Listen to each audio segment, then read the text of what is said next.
সেপ্টেম্বরে সংযুক্ত আরব আমিরাতে হবে টি-20 ফরম্যাটের এশিয়া কাপ। তার আগে প্রস্তুতির অংশ হিসেবে নেদারল্যান্ডসের বিপক্ষে ৩ ম্যাচের টি-20 সিরিজ খেলবে বাংলাদেশ।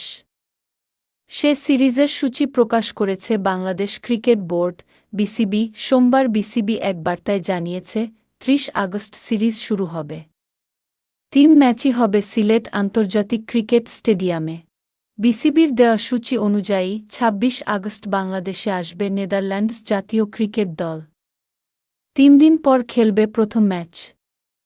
সিরিজের পরের ২ ম্যাচ যথাক্রমে ১ সেপ্টেম্বর ও ৩ সেপ্টেম্বর মাঠে গড়াবে।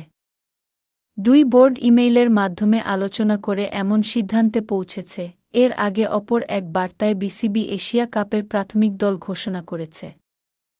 ৬ আগস্ট থেকে প্রাথমিক দলে থাকা ২৫ জন ক্রিকেটার নিয়ে মিরপুর স্টেডিয়ামে ফিটনেস ক্যাম্প হবে। ১৫ আগস্ট হবে অনুশীলন ক্যাম্প। ২০ আগস্ট দলের সদস্যরা সিলেট যাবেন। সেখানে বাকি ক্যাম্প সম্পন্ন করে সিরিজে ডাক পাওয়া ক্রিকেটাররা ম্যাচ খেলবেন। প্রিয় বন্ধুরা, খেলাধুলার খবর জানতে আমাদের ইউটিউব চ্যানেল সাবস্ক্রাইব করে সাথে থাকবেন।